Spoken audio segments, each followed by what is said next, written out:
Muito bem, nós portanto, vamos abrir o debate e, como o próprio nome indica, vamos começar por pedir aqui aos nossos convidados, por sorteio, penso que o Rui Queiras foi o primeiro a intervir, foi definido como sendo o primeiro a intervir, e vamos perguntar então ao engenheiro Rui Queiras qual é a visão que ele tem da cidade de Rio Tinto, como é que ele vê Rio Tinto daqui a 10, daqui a 15 anos, qual é a visão de futuro em 3 minutos, é um desafio. Se consegue, fazemos aqui uma síntese da sua visão do futuro da cidade de Rio Tinto.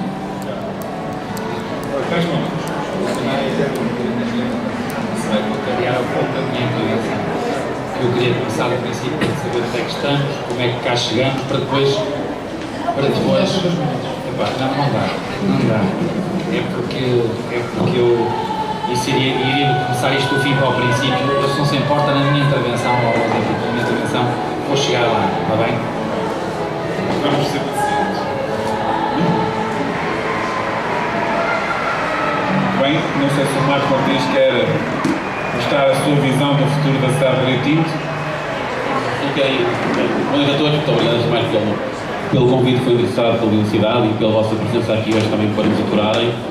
Agradecer também, obviamente, à universidade, porque eu já o tenho dito várias vezes, portanto, em público, no curso é um órgão de informação local, cuja proveniência partidária é suspeita, mas que pauta pela isenção e que no exercício da sua função tem sido sempre um órgão independente e que tem, na minha opinião, ajudado a freguesia de Rio Tinto, freguesia de Rio Tinto, ou seja, a cidade de Rio Tinto.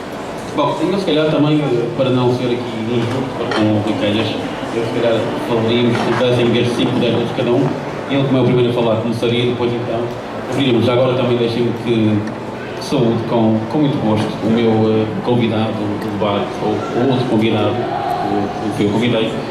Eu conheço o engenheiro Rui Queiras há alguns anos, lembro-me dele quando ainda era aluno na escola secundária, aliás a esposa foi minha professora e depois mais tarde foi o meu irmão, e ele tinha sido candidato à Junta de Rio Tinto em 93, se a memória não falha, portanto conheci desde aí de vista. De há uns anos para cá tenho o prazer de privar e de conhecer pessoalmente e, portanto, deixar também aqui uma nota de satisfação porque é um cidadão de Rio Tinto, independentemente daquilo que é a sua opção política ou partidária, um cidadão muito interessado, ativo, que gosta da sua terra.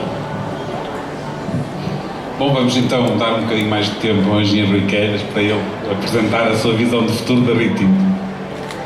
Ok, pronto. Mais uma vez também eu gostava de agradecer este convite do Vivacidade. Eu penso que isto dignifica a cidade de Rio Tinto e dignifica os riotintenses. Eu penso que isto é um tipo de debate que tem tido algum sucesso noutros fóruns. É bom repetir bons exemplos. Eu penso que o Vivacidade começou provavelmente com estas duas pessoas que somos eu e o Marco Martins. Penso que a vontade deles é continuarem com outras pessoas. Eu próprio já os desafiei no sentido de alargarem isto a todos os intervenientes da sociedade civil. Eu penso que foi também por acaso também escolheram duas pessoas que estão ligadas, digamos, à autarquia e ao sistema político local. Espero que eles vão provavelmente alargar isto.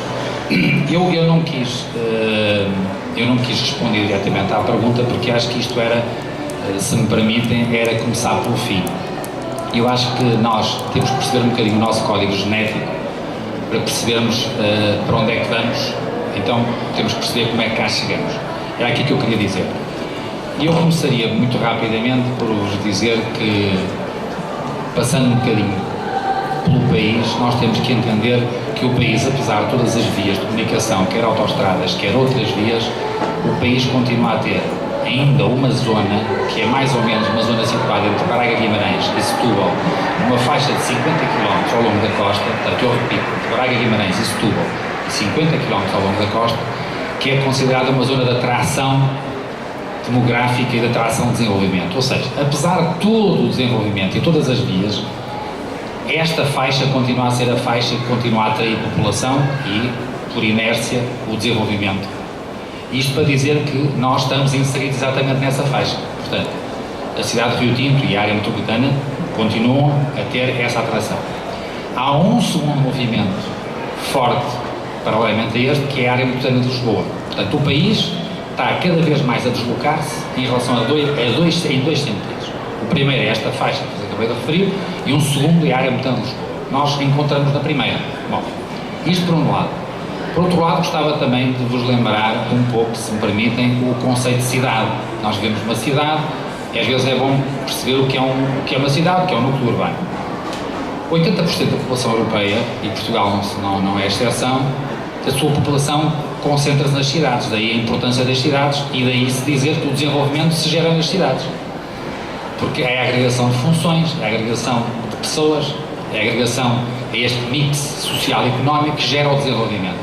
E esse desenvolvimento gera-se nas cidades através sempre de um polo de desenvolvimento que é o epicentro. Portanto, as cidades precisam ter um centro, precisam ter um epicentro e desenvolvem-se à volta desse mesmo epicentro. E quando nós estamos a falar de cidades, estamos a falar de núcleos urbanos onde as pessoas dormem, onde as pessoas trabalham, onde as pessoas vão ao hospital, onde as pessoas fazem os seus serviços no dia-a-dia, com esse tal equilíbrio, ok? E eu digo isto porque, para exemplificar, todos nós ouvimos falar de Louros. Louros é provavelmente a maior cidade do país, mas provavelmente nunca ninguém lá foi. Ou seja, Louros é uma cidade, mas é um conjunto de dormitórios. Uma cidade não é um conjunto de camas. Isto é importante nós termos este conceito para depois percebermos o que eu vou dizer a seguir. E isto em contraponto, temos cidades, para não falar no ponto oposto, para não ir para as cidades um pouco mais americanas, onde as pessoas praticamente não saem da cidade, fazem tudo dentro da própria cidade. Eu penso que nós estamos mais próximos de Louros do que do outro e segundo exemplo que vos disse, mas é importante a gente perceber isso. E então, posto isto, como é que nós surgimos, digamos, cidade de Rio Tinto, freguesia, como é que nós surgimos neste cenário? Nós, obviamente, somos uma cidade que nasceu pendurada num epicentro, que foi o Porto, obviamente, e que é o centro da área metropolitana do Porto. E é indissociável, não se pode falar nem de Rio Tinto, nem de Gondomar, e em particular, quando nós falamos naquilo que é a globalização, nós depois não podemos conseguir estar a falar só de um cantinho aqui, onde nós estamos, dissociados de tudo isto. E, portanto, isto para vos dizer que, obviamente, o Porto, tal como todas as outras cidades que referi, teve um centro, teve um epicentro, cresceu em sentido radial e daí nasceu toda a área metropolitana do Porto. E isto aconteceu assim, e desculpem estar a falar, não é estar a falar da vizinha, é continuar a dizer para a gente perceber de onde é que viemos, isto nasceu do centro da cidade do Porto, todos nós conhecemos, com base numa coisa que é fundamental e que é altamente estruturante, que são as pontes. E de facto isto nasceu à volta de uma ponte, que foi a Ponte Dom Luís. E no meu entender, e não serve o meu entender, é de quem estuda planeamento urbano, este desenvolvimento foi equilibrado, ou seja, o Porto foi crescendo para a área metropolitana num sistema radial e cresceu de forma equilibrada em relação, digamos assim, à Ponte Dom Luís, que foi o eixo desse desenvolvimento. Portanto, e daí nasceram todos estes conceitos, já existiam, mas cresceram estes conceitos num fenómeno de expansão radial, equilibrada. E devo dizer isto porque no século passado, e até há uns 50, 60 anos, havia um equilíbrio muito grande dentro da área metropolitana do Porto. Portanto, eu diria que estamos a falar de Matosinhos, Maia, Margaia, eram conceitos muito equilibrados sob o ponto de vista sociológico, cultural, do seu próprio desenvolvimento. Assim. Onde é